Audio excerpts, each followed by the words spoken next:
From the East and the West, you've heard others, but now you've tuned into the best. This is a Prime Wave Media production, the NFL Bet Exchange, hosted by my man, Pop DiBiase, the primetime capper, and the Don of Cape Cod, Jeff Dawson. What's up, world? It is the one and only Pop DiBiase, the primetime capper, and the Don of Cape Cod himself, Mr. Jeff Dawson, and it is time for the NFL Bet Exchange, episode 5, season 3, baby. And I'm feeling good. I'm feeling great. I hope my man Jeff is feeling the same. He's over at his wing at Circa, and we do brisket sandwiches over at Circa. Circa's a little bougie. It ain't like South Point, where you get your good hot dog. You know what I mean? You got to go out there and go get you a brisket sandwich over there at the truck right out there on Fremont. But, man, week 4, Jeff, beautiful week, great week. Takeaways for me this week, Eagles are pretty good, but, you're going to look good against the schedule that they threw out to you as well, too, in my opinion. Browns, still middling. But funny that a team that could be undefeated as well too. Patriots, I would say that we already knew that it was pretty much the end, but this is literally looking like the end for real now, because now we don't even have a quarterback there. But we know what they're playing for. They're playing for a quarterback for next season as well too. And the last takeaway that I took is that the Rams aren't that good. Like I keep trying to tell everybody. And yeah, right now the NFC West, what we thought was going to be a division with 3 really good teams in it, it looks like everybody's going to be chasing each other all year long, including Seattle. And shout out to Seattle as well, too. Big dog win for my clients on Sunday as well. Jeff, what are your takeaways from week 4? Well, I'll circle back some of the wagons for you there. The Eagles are legit. They have a defense that puts pressure on quarterbacks. Yeah, the schedule hasn't been the toughest, but Jalen Hurts is making that next step. He's real comfortable in that pocket. Miles Sanders finally having a day that we all thought he could. They added A.J. Brown. They're definitely going to be a tough out. And staying in that division, hats off to Cooper Rush. Takes the reins and hasn't lost. Be interesting. Dak's itching to get back this weekend in the Rams. If I'm Dallas, I'll just be like, slow your roll. We're all set. We're going to make sure you're healthy there. The NFC in a whole, the West, the wild West. I mean, we know what Shanahan does to McVay in regular season, and going to your Rams here, something is wrong. I don't want to say it. I'm not pinning this on Stafford, but their offense is just vanilla. It's Cooper Kupp. He had almost 20 targets yesterday, and it's the tight end. They can't get Robinson loose, and they were talking about, well, when Van Jefferson's come back, Robinson can run laps around Van Jefferson. Something's going on there. They can't establish a running game. So it's the Eagles right now. Just came out about 45 minutes ago. Tom and Giselle both hiring divorce lawyers, so that end looks pretty near, and you can just see it. I mean, I know you're not a big Patty Mahomes fan, but again, just box the wire again on the road. The AFC, listen, 2 heavyweights went at it again. I have to tell all the viewers and listeners this. Go look at what the Buffalo Bills have done in the second half of ball games. They shut out the Rams. They shut out the Titans, and they just shut out the Ravens. So they are making second half adjustments right now. Their offense is banged up. Gabe Davis, Isaiah McKenzie, they're nicked up. This team is just going to get stronger as the season prevails, as we'll talk about. Their 14-point favorites this weekend at home against the Steelers, a Steelers team that was 6.5-point dogs opening week last year, and beat them outright. So Vegas is saying not so fast there. About the Patriots, it was a moral victory. Yes, they're still taking laps. Brian Hoyer gets knocked out 15 plays in. Zappe comes in. They had a chance to win the game, Pops. They had the ball in overtime at the 50. Bill played not to lose, and they ended up losing there. So the takes are the AFC is where it looks like the championship today is coming from. But I have a lot of respect for those Eagles. And then last but not least, the Jaguars. Listen, you got to take your hats off to them. They were up 14-0. Yeah, they got rolled. But the fact is, a year removed from Urban Meyer, they're playing hard. Trevor Lawrence has taken a step. They're a fun team, and I'm kind of rooting for them. Well, and hey, you know what? And the Jags, I had this idea. I said that if we're going to get anybody to be an upset team this year, that could be your upset team. And look at them being an upset team this year. You got to love it. You have to love it. Now, let's go ahead and look at week 4. And finally, I was able to be as good as the Don. So I got 11-5 this week and 13-3 on my straight up ticket that I sent out as well too. Jeff did 8-7-1. He was able to close. He was able to have another 500 plus week, over 500 weekend. Jeff doesn't come in here and give you anything below 500. So 8-7-1 for Jeff this week, 11-5 for me. Good way to finish up those final games as well too in dominant form. So there it is. Now let's go ahead and jump into Thursday night football. And we have ourselves the Colts and the Broncos, and the Colts and Broncos coming in here. I think that these are teams that are in the same position, to be honest with you. You know what I mean? You got the game is going to be in Denver, and now you got a Colts team that's 1-2-1. Kind of made a valiant comeback a little bit late in that game against the Titans, but they couldn't do anything there. 1-2-1. They should be 2-2, right? Possibly, or 1-3. And the Broncos, on the other hand, could possibly be 3-1. If they would have woke up in the Seattle game. But I think that all in all, these two teams are exactly the same. So it's not really hard. It's really hard to have somewhere to go here. So it's early in the week, and what I'm going to do is I'm going to do something that a lot of people aren't going to do. I know a lot of people are probably going to sit up in here and they're going to want to take the Broncos. Like, they're going to be all over the Broncos, Jeff. We both know this. So I'm going to go ahead and I'm going to take the Colts to cover in this game. Possibly they could win the game as well too. I think this is one that they could win, though, to be honest with you, Jeff, because Broncos are just not a very coached team at all. And I feel bad for Russell Wilson because we know what he's capable of doing, but he's starting to look a little bit like Donovan McNabb did on the Washington Redskins. You know what I mean? And he had Shanahan, who was supposed to be another great mind of the game and everything like that. So I'm going to go ahead and take the Colts here with the +3.5. Jeff, what are your thoughts? You're going to see a lot, especially early here, Pops. I was just looking for edges. Your Colts play here is an edge, obviously, with the hook. We're going to go opposite here and buy the hook, and I'm going to buy into the Broncos again. Two teams with two aging quarterbacks that don't look good. The Matt Ryan experience is just blown up in their face. Jonathan Taylor now with a high ankle sprain. I don't expect to see him.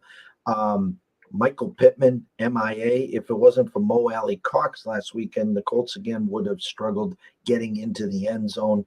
I liked Denver to upset the Raiders last weekend. It was a must-win for the Raiders, and they found a way in the second half. You know what? Javonte Williams out for the season, torn ACL, torn UCL. So it'll be Melvin Gordon and the Boone Show there.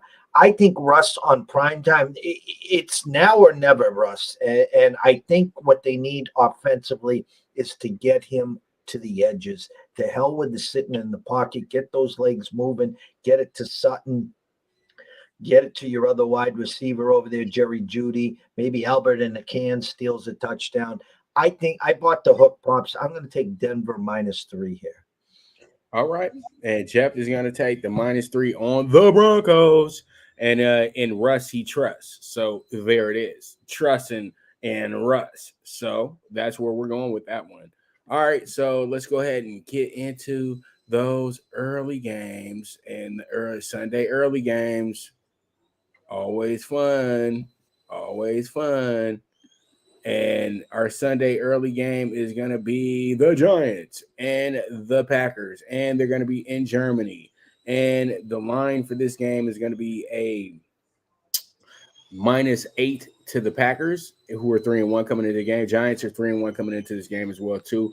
I think that you are showing a bit too much love to this Packer team, in my opinion, because the Packers did not look good against they did not look good against a team that they should have really shellacked, and that was the Patriots. You know what I mean? But at the end of the day, that's Belichick. Belichick is seen as the greatest coach to coach the game. So we're going to have those type of situations when Belichick's shorthanded. He showed that he could take a whatever quarterback in there and give himself a chance to win the game. That's what you do have to respect in the highest accord. And then you have a Giants team that has learned how to win close games. It's that simple. It's not about Daniel Jones being great. It's not about the defense doing this and some receiver catching a pass here or Saquon having a Jim Brown type day. It's just about being in the game, surviving, and advancing and going home. But I would say this: the Giants have had a schedule that does favor them in a sense to where it's where being 3-1 is not that hard to believe, because you lined it up opening day against a so-so Titans team. Then the second game of the season, you got to get Baker and crew, and Baker still hasn't really acclimated himself to the Panthers. And then you get the Cowboys in week 3. Okay, Cowboys was the big moment for them to say, okay, or have they arrived? And no, they hadn't. Okay, and so now you get last week, and you have the Bears. The Bears can't. They have it to where the offense won't even move correctly. And sorry about that, man. Guy wants to make sure he comes out as soon as we start the show. So you have the God damn it. We have the Packers and the Giants here. So I just think to myself, you got a Giants team that's better under the ball as the coach. And I think that you have a Packers team that's going to be, once again, an overbet, just like this Broncos team. So I'm going to go ahead and take the Giants with the +8. Jeff, what are your thoughts? There's no home field advantage. It's in London. We saw what happened in London this past weekend. A Saints team that had no Winston, no Kamara, no Michael Thomas, and the world bet on the Vikings from 3 to 3.5 to 4. It took a double doink and a 3-point win by the Vikings. This line at 8 opened my eyes listen, the Green Bay struggled against the run against the Patriots. Have been struggling all year. Barkley leads the NFL right now in fantasy points for running backs, the lowest total since like 2006 or some crazy. So no one's killing it right now. I'm going to follow Vegas's lead here. I took the Packers -8. I think the number is inflated, like you said, but I think it's at 8 because they're hoping they get some late giant money. Maybe Romeo Doubs can hold on to the ball and instead of dropping an easy touchdown. My anytime prop touchdown on last weekend was Robert Tonyan, who found the end zone. So I'm going to take the Packers -8, and I think Tonyan gets in the end zone again, Pops. All right, so Jeff likes the Packers here in the early game. I don't know if I'll be up that early for this one, but you know what? Regardless of anything, that last game was a really, really good game between Minnesota and New Orleans, even though it was kind of under the radar, but the game went. If you were a fan that got to go to that game, you were fairly entertained because they gave you an NFL classic type of game. So there it is with that as well, too. So much props to the Saints and the Vikings for putting on a great game in England last week as well. Let's go ahead and get to it. We have a game that was a big upset last year. Got the 1-3 Bills. The 1-3 Steelers going at the 3-1 Bills. Bills are a big favorite here with the -14. And then you have the over-under 47.5. You have a Steelers team that's now trusting Kenny Pickett to be their starting quarterback. They did get a good win opening day, but we all knew that Trubisky's job was on the line if they lost to the Jets. The Jets are showing that. We'll talk about the Jets in a minute, but I would say this. their second game of the year wasn't bad. Things just didn't go their way. Third game of the season, I would say that the Browns played a lot of keep away. And yesterday was a game that they could have won multiple times, but they just couldn't win it. You know what I mean? The Jets are confident this year. A lot of people wrote the Jets off already, but they're very confident this season. And Joe Flacco starting the year off with 3 straight 300-yard games, even though they didn't win each and every game, it gave the offense a confidence that they can move once Zach Wilson gets here. And that's what I'm seeing with the what I saw with the Jets. But we'll get more into that when we got the Jets game.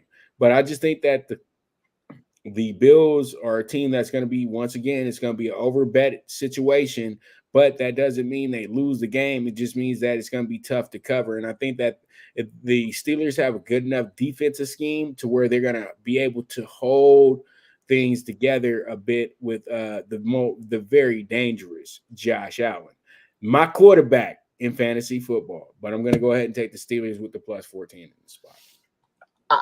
Again, I'm just going to take Vegas's lead here. As I said in the intro, that the Steelers were plus 6.5, 7 opening day, and they shocked the world. Now Vegas says not so fast. 14, I do see a 14.5 in a spot too, as I'm looking at our spreadsheet here. The Bills finally get back home after playing at Miami and then this past week against the Ravens.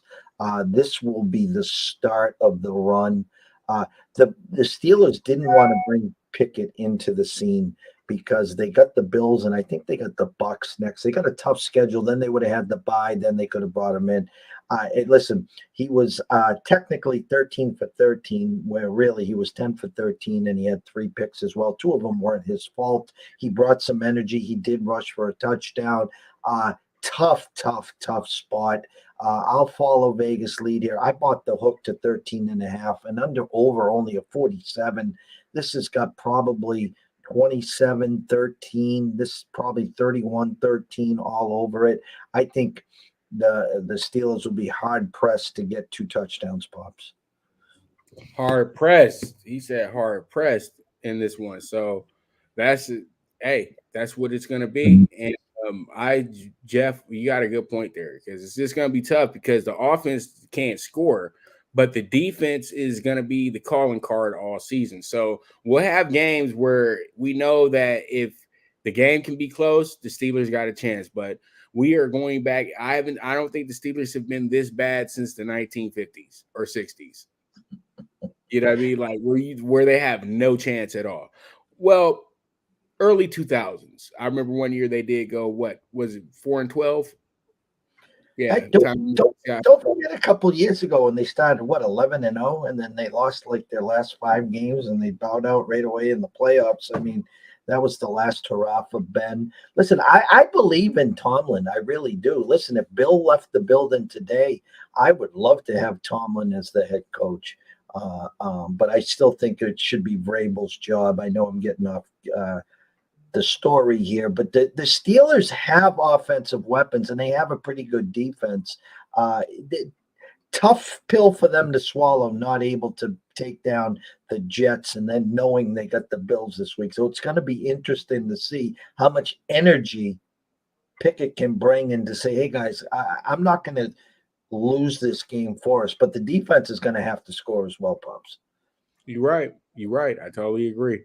All right, so let's go ahead and get into the Bears and the Vikings. Both of these teams, 2-2 for the Bears. Bears got a good upset win to start the season off against San Francisco, and then they were able to squeeze one out against the Texans, hopeless Texans as well, but the Texans should have won that game.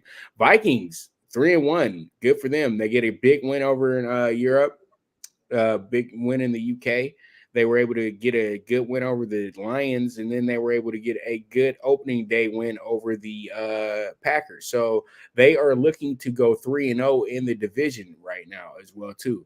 Once again, Jeff, I'm going to have to be the opposite. I'm going to have to be that guy that's sitting there begging in the book for a big winner, and I'm going to have to take the Bears in this spot because I know Justin Fields is not playing throwing 300 yards per game, all that good stuff. But I think that they don't have enough. They don't have the receivers to give him the leeway to be a great quarterback. You know what I mean? At Ohio State, it was very easy for him to dominate. We both noticed because he had the best receivers in the nation playing with him. Now you're in the NFL. These guys should be really good, but then when you see who the number one receiver is, it's like this guy wouldn't even be the number 4 receiver on the best team in the league. So he doesn't really have a lot of options. But I just like the Bears because they got the Vikings number. I like the +7 here. It's going to be a game that's much closer than it looks on paper. What are your thoughts, Jeff?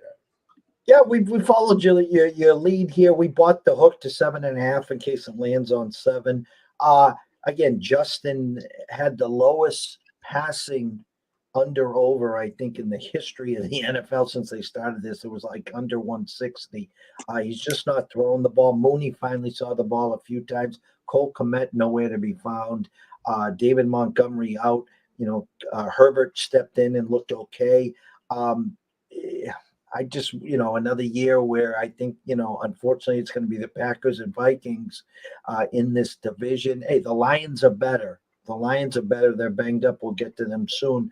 But again, you're not putting them. I don't want to say Justin doesn't have weapons. He doesn't have an offensive line. So if the Bears need to shore up that offensive line, so he's not taking the snap and immediately taking off and running. Jalen Hurts used to do that, especially, last year. Took the snap, looked at his first wide receiver, and then just put the ball down and ran. He's not doing that this year. So they need to take a page from the Eagles and get him comfortable left tackle, right tackle. Get those offensive lines where he can sit in the pocket instead of running for his life. So I bought the hook to 7.5. I think Vikings will win the game. I think the Bears keep it close. They just got to have to win the turnover battle to really keep it close. All right. So me and Jeff are on the Bears. And so with that you guys already know that's the first quarter of the show. Ding, ding, ding. So we'll go ahead and we'll be right back with some more games and some more good angles and some more good looks. And this is the NFL Bet Exchange with your host, Pop DiBiase, the primetime capper, and the Don of Cape Cod himself, Mr. Jeff Dawson, and we'll be right back at you.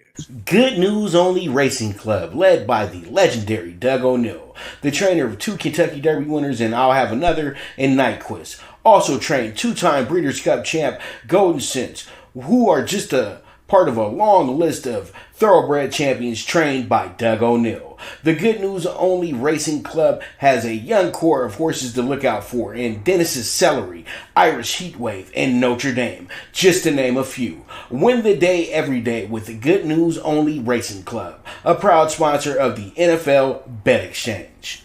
From the East and the West, you've heard others, but now you've tuned into the best. This is a Prime Wave Media production.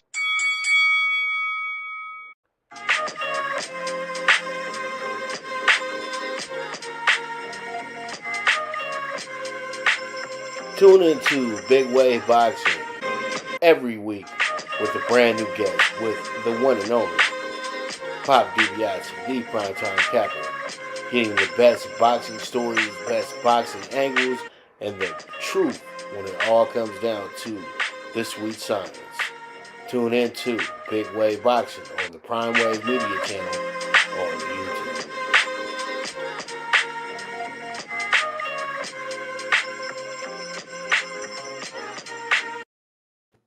Hey, Pop. Yeah. From Shefty, I wanted to double back here for you.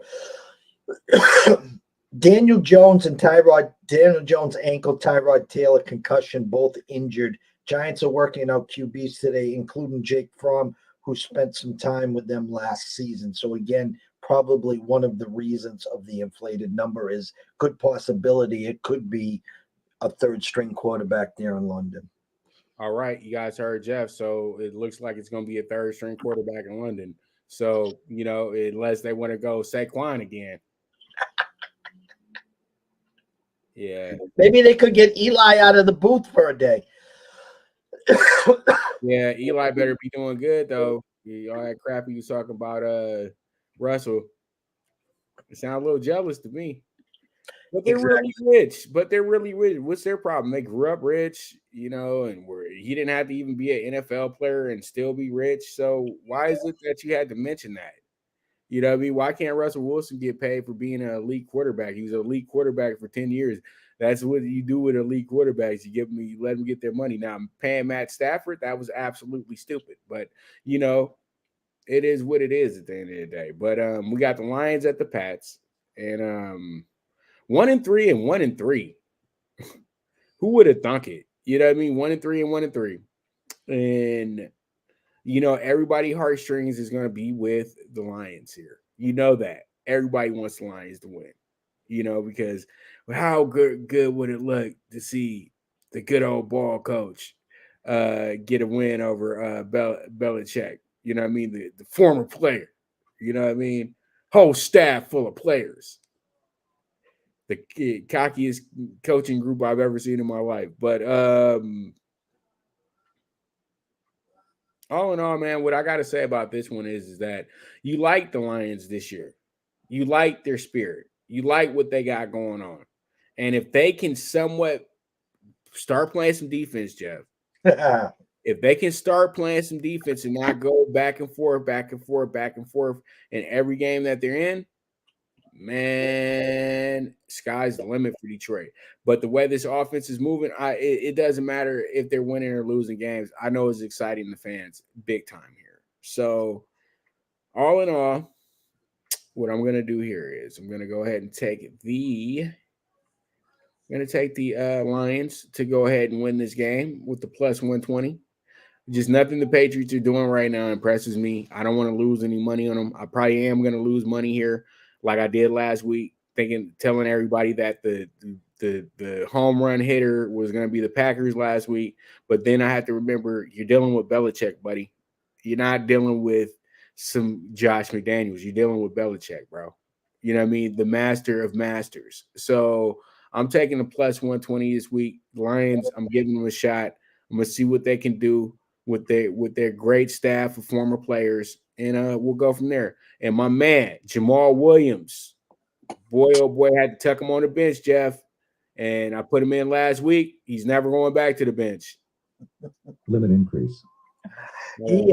I drafted Swift in one spot, and my partner's sitting there. All right, if we're going to get Williams, we got to get him here. I passed, and it came back around. He goes, all right, Jeff, you got to go get him now. Instead, I took Jamison Williamson, and I'm waiting for him to come off injured reserve. And I got kicked in the you-know-what there with Swift, who's going to wait this week and next week, and then the bye. So that was a kick in the you-know-what.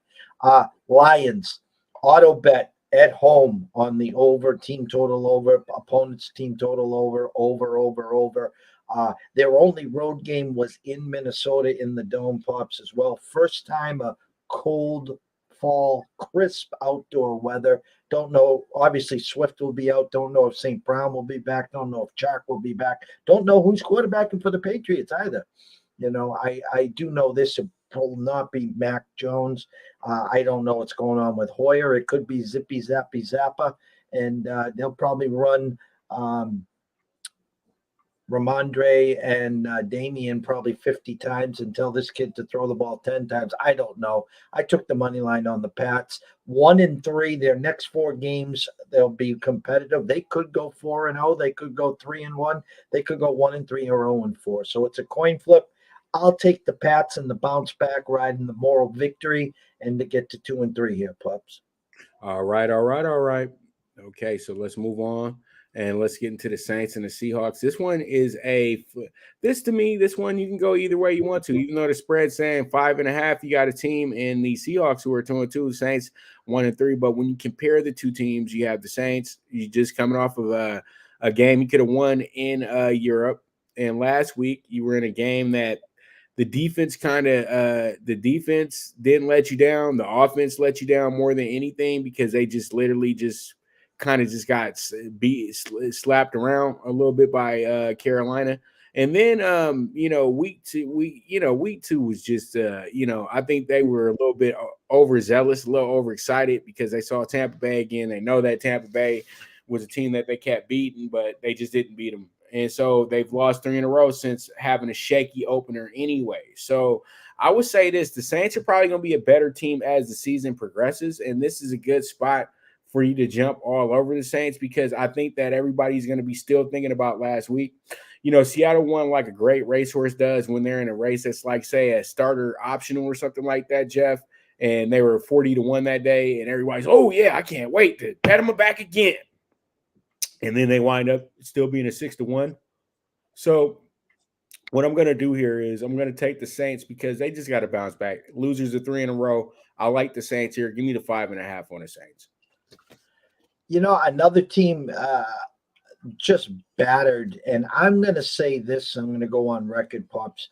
I think that there's been coercion in the Saints locker room for a while now with a couple of these divas. With Kamara and Michael Thomas. The fantasy world was very happy in August when we found out that Kamara wouldn't have to go to court till the end of the season. Michael Thomas came back. And then it's just been injury after injury after injury. Is Winston playing? Is Kamara playing? Is Michael Thomas playing? I never in my wildest dreams thought I'd be saying this, but we bought the hook and took Seattle +6 here. I can see your bounce back. I can see the defense steamrolling Geno every other week. I just like the energy that he's brought. DK and Lockett, great game for Mr. Penny. They have the rookie there, Kenneth Walker, as well. Defense is playing okay. I just don't trust this Saints team, a 1-3 team where obviously a must win to get to 2-3. But I'm going to take the team that seems like they want to be out there. And that's the Seahawks and Geno plus the 6 bucks. Oh, wow. All right. I like it. And I want to take Seattle this week, but I just feel like the Saints are going to be in this game this week. I don't know why. I just feel like it. You know what I mean? And we have the Dolphins and the Jets. The Dolphins and the Jets. And we have the Dolphins coming in 3-1, Jets 2-2. -3 to the it's -3 to the the Jets got the -3 here, actually. And then we got the over-under 44.5. What happens here is actually it's going to be the +3. Sorry about that, y'all. +3 on the side of the Jets. But the way that this game is working this week, a lot of people are going to get excited about the Jets being at home, about the Jets playing against this team right here in the Dolphins, who are shorthanded without their miracle super quarterback, Mr. Tua. So, I'm not going to get into what happened last week in both games. I'm just going to say this, that there's a 50-50 bag on that situation as well, and then it goes back into being political. So I will say one thing. It's like this. When players get hurt the way that he got hurt, I never saw a game just literally stop what they were doing with the game to just start getting into stories of concussions and things like that. And it got a little emotional there on Prime. So I don't know. I think Prime might have got a phone call after that game about, let's keep those opinions for when the game is fully over. You know what I mean? But it wasn't a bad situation. I just felt that it turned into a cute piece, and we're about to say the game is over because he got hurt. And it's like, dude, there's linemen that happens to on every single play. Nobody cares. Okay. So I know Tua gets a lot of attention because he's Tua. And that's why a lot of people, want to gravitate and have something to say because they really don't believe in him. That's okay. But I think that all in all, though, the right call was made by the team this week. He's not playing, but that doesn't mean anything. I like Teddy B here, and I like the Dolphins go to New York and handle their business. I'm taking the Dolphins this week, Jeff. I like what I'm seeing here in Miami. No, I agree with everything you said there. Realistically, you got to go back 2 Sundays. Tua should never have played the second half against the Bills, but since it was the Bills and it was first place, he coerced the doctors into saying, hey, I'm fine. Let's get this W, and he did. And then obviously he gets hurt again, and it was an ugly scene there in Cincinnati. This week, I like what Zach Wilson brought to the table. He has weapons, Corey Davis, Elijah Moore. He has the home crowd. In comes Teddy Bridgewater with 2 stars on each side with Tyreek Hill and Jalen Waddle. I'm going to take the home team. I'm not even taking the points, Pops. I'm taking the JETS plus the 125, as you would like to say, as our dog of the week. There it is. Jets it is. Jets it is. Look at Jeff all over the Jets.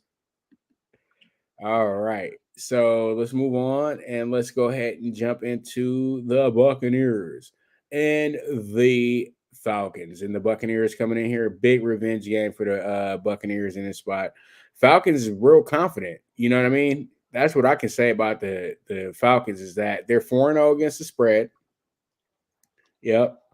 Because that was a cover against the Browns, was it not? Yeah, it was. And they've been an underdog in each game. They've won outright as an underdog in 2 of those games. So a lot of people, they had the vibe that this team was going to be really bad because they went to Marcus Mariota as the starting quarterback this year. But Marcus Mariota was a guy that still deserved a chance to be a starting quarterback. Tennessee was not his fault it was not his fault at all, to be honest with you. And I think that, he got the short end of the stick. And by him being with the Raiders and still being able to be in a package, it kept his confidence up as well, too. So he's shown that he's a great leader. And I think that's exactly what Atlanta needed for a season where they don't believe they're going to be one of the better teams. I think Atlanta's doing front runner stuff right now where they're really good here at the start of the year. And if something happens to Mariota to where they had to go get Ritter, it's either going to be 50-50. They're going to be really good or they're going to be really bad. But right now, I can see this team being much, much better than what a lot of people expected this year. So I do like what the Falcons are doing. But in this game right here, they got to go to a place where they've been absolutely broken a few times since Tom Brady got there. So I do like the Falcons, and I do like the Bucs here to win this game by 10 or better. And I have to agree with you. Your thoughts there. Again, Atlanta 4-0 against the spread. Should have won opening day against the Saints. They let that 16-point lead slip away. Then they go out to L.A. and getting crushed, come all the way back to cover and could have won that game outright. Then they go to Seattle and they win that game outright. And then they just go and beat the Browns, which we had the Browns here. I bit the cheese. I'm going on the Atlanta side. Again, people remember what they saw last, and there was a turnover on the first play of the game from the Bucs, and then Tom did a turnover. Those 2 turnovers basically cost the game against Patty Mahomes and the Chiefs. So what we did here is we said, what the hell? We're going to ride the Falcons plus the 8.5. Breaking news, Tom and Giselle look like they're filing for divorce. Just doesn't seem like Tom's into it. Offensive line banged up. Godwin banged up. Evans has returned. Gronk is not entering the building. So maybe the Bucs win. I think they'll win the game, but hopefully they keep it under 8, Pups. Keep it up under 8. So there it is. There it is. So Jeff is all over the Falcons, and the Falcons – see, these are the teams that make you the money in the NFL. A lot of people they're worried about the teams that are 4-0, 5-0 with the real wins, but the teams that make you money in the league are the teams that cover the spread. And the Falcons right now, they are too legit to quit. Hey, not a little 92 reference right there, 91 reference for the Falcons. Everybody who knows about that, the too legit tape. There's still probably the greatest home video of a season for a team that did not win the Super Bowl. But that was the coolest team on the planet. We'll do the Dirty Bird next week. How's that? Oh man, this was before the Dirty Bird. This is when we were still doing the Dion peace sign in the end zone. Dion going crazy. Dancing to the when the fun started in the NFL. All right. So let's go ahead and take another quick break. another quick break, and when we do get back, we're going to be talking Titans and Commanders. So you guys stay tuned. This is the NFL Bet Exchange with Pop DBICD Primetime Capper and the Don of Cape Cod himself, Mr. Jeff Dawson. Now you and your friends can compete in the sport of kings and win big with Stable Duel. Get the app, pick your horses, and get in on the thrill of horse racing with daily games competing against other players. Bring home the glory and the cash, and move up the annual leaderboard while you leave your competition in the dust. Get in the game with Stable Duel. Play, race, win. Good News Only Racing Club, led by the legendary Doug O'Neill, the trainer of 2 Kentucky Derby winners and I'll Have Another and Nyquist. Also trained 2-time Breeders' Cup champ Golden Sense, who are just a part of a long list of thoroughbred champions trained by Doug O'Neill. The Good News Only Racing Club has a young core of horses to look out for in Dennis's Celery, Irish Heatwave, and Notre Dame, just to name a few. Win the day every day with the Good News Only Racing Club, a proud sponsor of the NFL Bet Exchange. All right, so that's what we have here, and man, it's gonna be good. It's gonna be real good. All right, so here we are. Let's jump into our next game, and it's gonna be a game that's gonna be between the Titans and the Commanders. This one is gonna be an under the radar game too. Let's just keep it real, Jeff. Let's just keep it way too funky right here. You know what? A lot of people probably are going to say this week and be like, oh, yeah, Titans should win this one with ease. I don't trust the Titans against bad teams. I really don't. This is where they don't look good, is when they play against teams that they absolutely supposed to crush. But the Commanders aren't an absolutely supposed to crush team, in my opinion, either. They had some moments there with the Cowboys Sunday. Cowboys just got a really good defense. So I think that at the end of the day, this is going to be my good news only dog bet of the week with the home team, the Commanders, at plus 125 this week. Jeff, I believe in Jordan. Carson Wentz. I'm calling him Jordan. Carson Wentz. And we'll see how it goes. You know, I flip-flopped here.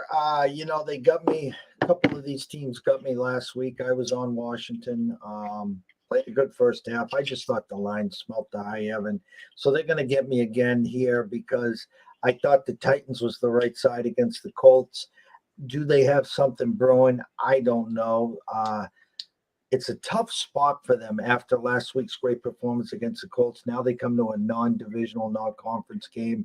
You expect them to win. I took them on the money line minus the 145. Listen, this is probably one of those games that they get out early, and then Wentz has one of those miracles again.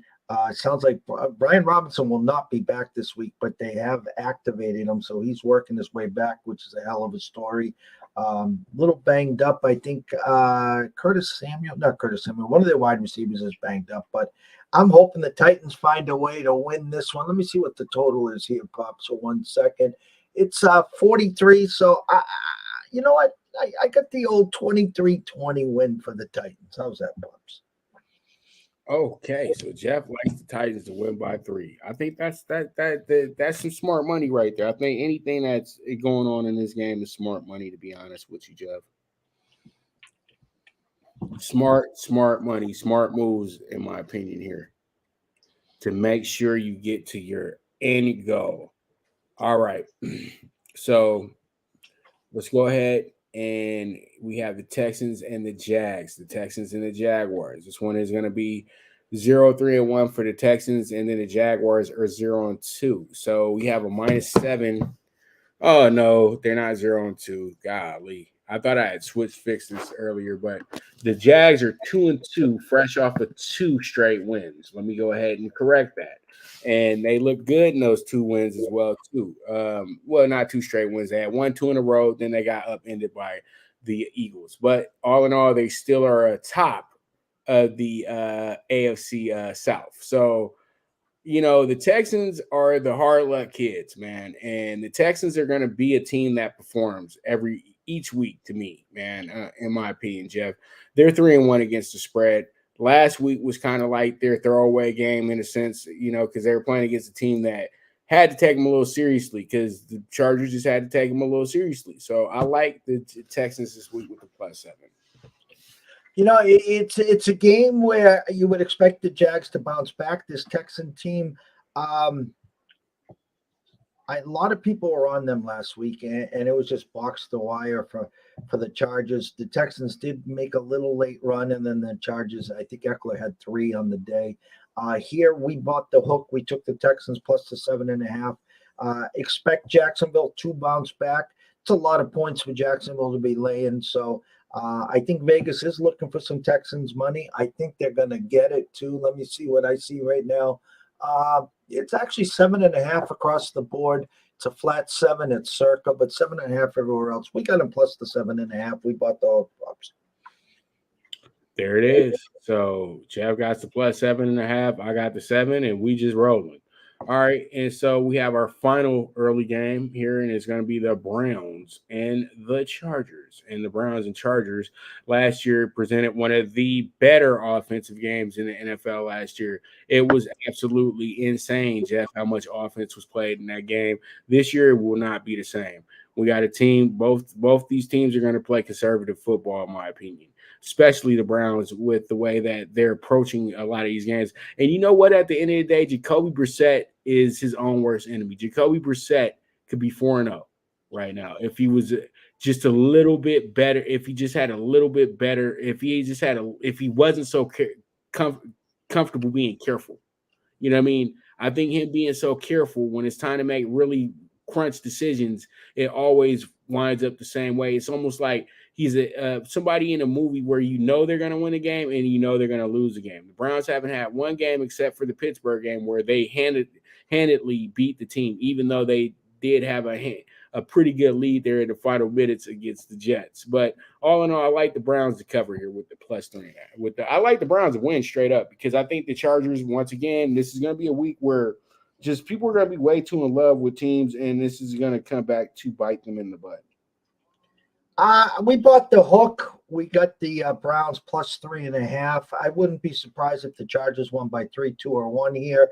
Again, you're spot on with the Browns. They had that game, and again, their defense really let them down there. I think if I remember correctly, the Browns even missed an extra point, which got them to the 3. They tied it with a field goal, and Atlanta comes down and kicks a field goal to win the game. I like the Browns at home. I think they're going to be a big dose of Chubb and Hunt. They're obviously going to have to slow Herbert down, whatever you want to call him. Don't know if Keenan Allen will play. He's missed the last 3 weeks. But we'll take the home team here plus the 3.5 pops. All right.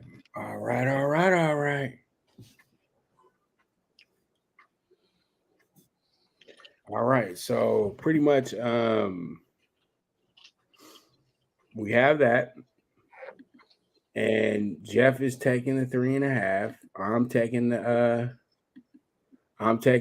plus 135, and that's where we're going. That's what we're doing. That's where we're going from here. So it is what it is at the end of the day. All right, so we go to our late games now.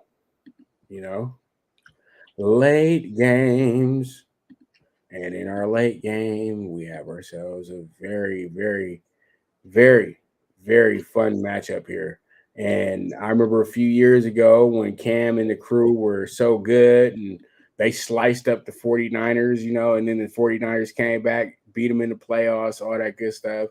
Then the next year, back and forth. The Kaepernick Cam era was pretty fun.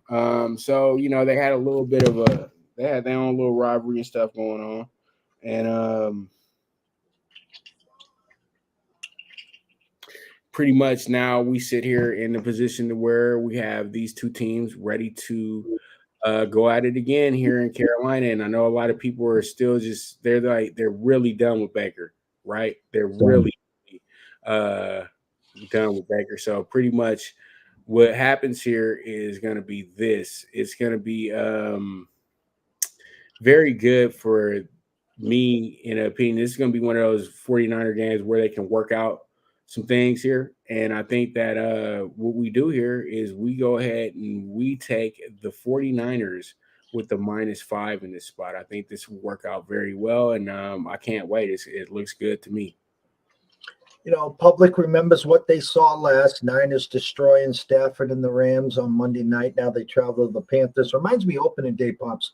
49ers -6, 7, 8, whatever, 9 in the monsoon at Chicago. They had a big first half, and then they got blitzed and they lost the game outright. And so did 800 people in survivor pools at the Circa. This game is the writing's on the wall again. This is 6.5 now. We'll be probably 8 by kickoff. We already know Rule was the favorite to be the first one fired. Be interesting to see. Came out last week that he's lost the locker room.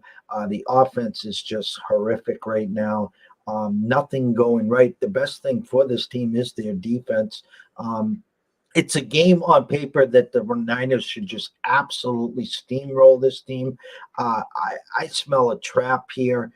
I took the points with the 5, and I'll probably have egg on my face. This will be probably one of these 49er, 27-10 games. If the Panthers play uninspired ball and get blown off the map, I'll go on record right here that Rule will be fired on Monday, one day before our show next week. All right. So Jeff is going to go ahead and he's going to take those Panthers. And let me put that on the screen. And he got some with the +5, looking good, feeling great. You know what I mean? So it is what it is. They want this to be on camera. So here we are on camera, which because they said I wasn't showing enough camera time with you. So I guess they want to see you, Jeff. All right. I'm just trying to show you guys what we're doing because, it ain't about us. It's about the game. Too many people who do this business, it's always about them. It's never about the game. It's about the game with us. It's about the game. All right, so you got the Cardinals and you got the Eagles. The Cardinals and the Eagles. You got the Eagles 4-0. You got the Cards 2-2, and you got a -5, and you got the Eagles who are okay. They're the favorite, and you got the Cardinals coming in here looking meh. Cardinals is looking. Nobody's really worried about the Cardinals. You know what I mean? But I would because they still have they still got Mr. Kyler Murray, and I believe in Kyler Murray when it comes down to it in this game. So, and it's actually +5 from what I have here. So, I believe in Kyler Murray, and I think Kyler Murray steps up, has himself a big game because that was a nice bounce back last week against the Panthers on the road as well too. And like we said, I think that they might be a better road team, but in this game, it seems like they got the Eagles number in. It seems like they got the Eagles number in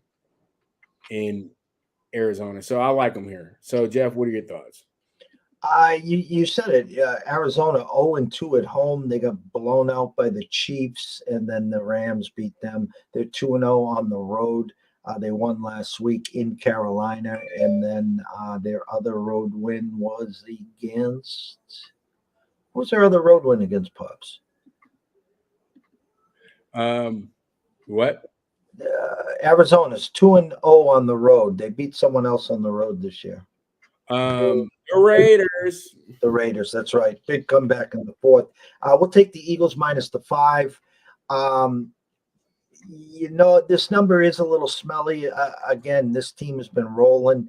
If Jalen gets a little too cocky and too comfortable, then, I could definitely see an upset brewing here. But the Eagles and the pressure that they put on Kyler Murray, I think, will be the end-all, be-all. Look for another big game from Miles Sanders. I think A.J. Brown finds the pay dirt as well. So I like the Eagles to win by 5 or more, Pops. All right. Jeff, I like your thinking here, buddy. I like your thinking here. All right. So what where do we go from here? We go to the game that's going to probably be the most talked about game on the Twitter this week, and that's going to be between these two. It's going to be between the Browns and the Chargers. This should be a lot of fun, don't you think, Jeff? Because you got these two teams going at it now, and I'm so sorry, the Rams and the Cowboys. So sorry about that. And we have the Rams and Cowboys. And this one's going to be Cowboys this, Rams suck. They're going to have a lot of people here.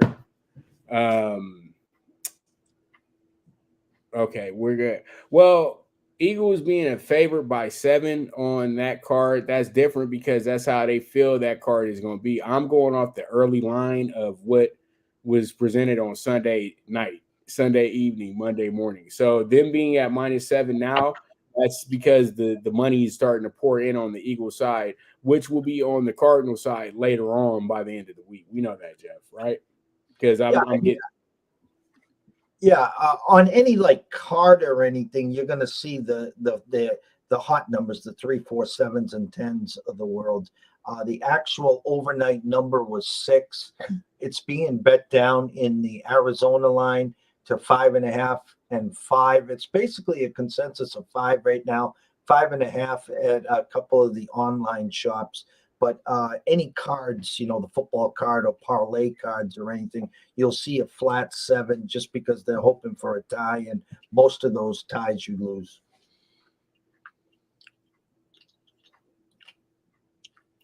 Okay, so, yep, there it is. I think that all in all, I like the Rams here with the -4.5. I think the Rams will actually win this game by a touchdown or better, to be honest with you. And I just think the Cowboys are going to be, once again, this is going to wind up being a over bet as well. So we already covered Bills as well, too. And we do know it was a 14 on the Bills as well, but that portion right there, I'm taking the Steelers. Jeff is taking the Bills right there. So yeah, that one right there is all about rookie quarterbacks and big favorites. That's just trying to get Pittsburgh money. Jeff, what are your thoughts? So Jeff is on the Cowboys here, and that's smarter than me because you're dealing with the team that's won 3 in a row. And they're going to come in here as the dog again against a team that just absolutely got crushed by their arch rival, the 49ers. So what am I thinking here? I'm just thinking that what happens here is that the Rams wind up breaking the Cowboys' heart just a little bit because they got this a get back game for them. It's really the season for the Rams. I know I'm saying it early, but it could be the season for the Rams if they don't win this game. Not saying that they wouldn't be able to be good for the rest of the year, but they don't want to be 2-3 in the start of October, 5 weeks in. That wasn't the plan. You know what I mean? And I don't think that their division and it really calls for them to be able to get back into it like that, unless, because they've already lost to the 49ers. And I think that it's going to be, they got to win. And it's that simple. This will probably be the Darnold show, the Cooper Kupp show. Don't forget Dallas leads the NFL in sacks right now. I'll be interested to see does Stafford throw his normal 1 pick, and is it a pick 6? This will be the toughest test. The toughest test for Cooper Rush and company here. Going to have to establish Zeke, establish Pollard, get CD off. Gallup will be his second game back. If they win the turnover battle, I'm not saying the Rams can't win by 4, 3 or less. It should be a bounce back spot. We're waiting for the Cowboys bubble to burst. Dak chomping at the bit. Jerry came out today, says, Dak, you can't grip the ball correctly. We're all set. This kid hasn't lost. We're going to keep riding him. So we did take the +4.5. And as I just stated before, I saw the text across there. Yes, those cards there, again, you want to stay away from the 3, 4s, and 7s because those are those common numbers. And if you're doing a tie and you lose, stay away from them. You want to find the odd numbers, the 1s, the 2s, the 5s, the 8s, the 9s, because it only takes one to blow up a card. So be careful over there. Yep.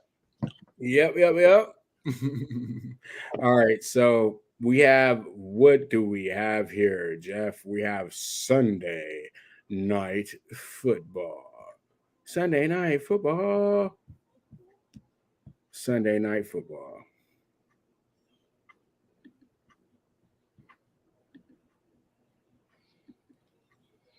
And Bengals at Ravens. This one is always a fun one, right, Jeff? Bengals at Ravens. And where we go with this one, you got a Bengals team winners of 2 in a row. They're coming in here as the dog, and they get to be on NBC again. Darlings, Chris Collinsworth will have his love for his team. So, we're ready for that. This is going to be a good one, and this is going to be a good one too. And see, as you told him, Jeff been doing this a long time, man. He knows. He's in these type of competitions as well too, with Circa and everything like that. So he knows exactly what you're going through, bud. And that's my nephew, Darrell, and he's grown too. So it's not like a little kid talking to us. But there goes, kind of like Cowboys +4. All right. So, how about them boys? Them boys. So he likes the Cowboys, but you know what I like here? I like the Bengals here. I like Joe Burr to be really good here, but I'm gonna say 3.5. I think that we're gonna have ourselves an exciting game on NBC. The Ravens secondary is banged up bad, and it should be the key to this game is, will they put pressure on Joe? If Joe has a clean pocket, Jamar Chase, T. Higgins, Tyler Boyd, they're all going to have a field day here. This could be a shootout at the OK Corral and under over 48.5. I like the Ravens in a bounce back spot here. Don't expect them to lose 2 in a row at home. It's a big spot for Lamar and company. I took the money line, just win, baby. It's going to be probably one of the better games of the week, Ben Pops. All right. I love it. Love it.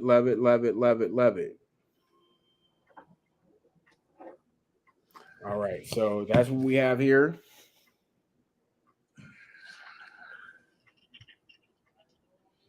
And that's what we're doing here. So that's what we're gonna do, and we'll see how this one goes, see how it shakes out. But all in all, we have the Raiders and the Chiefs for some Monday night football.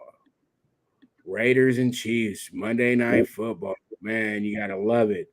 Man, this game has been they are bringing out all the classic matchups for Monday night football this year too, Jeff. I'll be honest with you. Because, you got this one. You had Rams 49ers last night, because we're going back because they went back to ABC because they got Buck and Aikman. So, you had this matchup. You had Giants and the Cowboys. All these matchups are really like what Monday Night Football used to look like, where you would say, okay, we'll start the first month off with the big rivals, you know what I mean? And then we start getting to more marquee games as the season goes along. Because I think that they had lost the pizzazz of the product over the years on Monday Night Football, switching out so many different commentators and play-by-play guys and things like that. And, when you had Theismann and the crew running it, you always had that Sunday Night Football vibe. You know what I mean? Like, the game's not that important. You know what I mean? I don't care about watching this game. But, as soon as Tirico came in there and they had a little fun with that for years, him and Gruden, that was some fun for a while. But, Tirico leaves, Gruden goes back to coaching. They kind of ran into a little bit of a buzzsaw a little bit. Now they were able to church up some big money to bring in Buck and Aikman, two guys that just were like literally they were killing us on Fox. We both know this too, So, yeah. It's good to see Monday Night Football back to being Monday Night Football. It got the big game energy again. So since it got the big game energy again, I'm going to go with the Raiders in this spot with the +7, Jeff. Yeah, it's a spot where I think the Chiefs will win, but I know the Raiders have had their number of late, if not winning outright, keeping it close at Arrowhead. I bought the hook here in the Raiders plus the 7.5. Maybe they gain some momentum. Josh Jacobs was phenomenal last week. You got Carr to Adams. I don't know if Renfro will be back. Waller has been MIA. Maybe he finds some pay dirt and they get him going. It should be a fun game. Under over a 51. Again, this could be a shootout at the OK Corral. How about a 30-24, 30-27, something like that. Fun game. Raiders cover, though. All right. And that's where Jeff is going with this one. He says that the Raiders cover. So there it is. There it is. All right. So we got the Raiders covering. And I got the Raiders covering. So that's how we see it.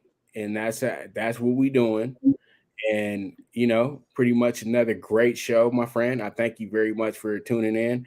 I know that pretty much, it's still early. And, sometimes when you got a long night, you got 75 other things you're looking at as well, too. So I'm thank you for your patience. I know I was a little slowed down a little bit at parts of the show, but we good. We good. And all in all, man, it should be a great week, another great week 5. And hopefully we pick up where we left off last week. Jeff, your thoughts on week 5 before we wrap this thing up? We're basically at the quarter pole. I talked to someone. This is the Kentucky Derby spot. We still got the Preakness. We got the Belmont. I know there's 17 weeks, so you're kind of sort of at the quarter pole. If you made it this far, congrats. Let's make it through the month of October, and we'll start talking about November before you can shake a stick at it. And then speaking of sticks, we'll be talking drumsticks and turkey before you know it. So always be patient. Remember, it's a marathon, not a sprint. Stay focused. Don't double down. Don't triple down press. There's no such thing as locks, only on your front and back door of your home. So take what me and Pop say with a grain of salt. Pick and choose what you like, what you don't like. And as Rise, here he comes. He's firing away. So, remember on those cards, stay away from those key numbers. Key numbers, again, are 3, 4, 7, 10. Stay away from every one of those. Run and hide. And then it's not due to lose. It's just they giving you points. That's all it is. It's just they trying to make sure that, okay, if you get 3 here, it's the reason being is because we saying it's pretty much a split, but we think this team is going to be much, much better. If they say 7, that just means that all they trying to do is get you to go to the other side. You know what I mean? It doesn't necessarily mean they're due to lose the game. Nobody's due to lose the game. I'm not trying to be that smart ass or anything with you, but the thing is, you're not due to lose. Everybody's trying to win on Sunday. It's just they know exactly. They just it's all a game, man. Jimmy the Greek explained it the best. All you got, okay, I put 17 on one side because I know if I put 1.5 for the game, everybody's going to go to one side, and that's going to make a broke bookie. So we can't have it like that. It has to be equal betting. That's what the lines are for, and that's simple. All right? So there it is. There it is. All right? This is the NFL Bet Exchange with your host, Pop DiBiase, the primetime capper, and the Don of Cape Cod himself, Mr. Jeff Dawson. We will be back to you next week. And you guys, make sure you bet with your head and not with your hearts. And y'all get that money, all right? And if y'all got any questions, y'all can hit up Jeff on the Twitter at EC Sports Invest, and y'all can hit me at Pop DiBiase. So with that, we are gone. Thank you for tuning in to the NFL Bet Exchange, where the sharpest bets are laid. This show was produced by the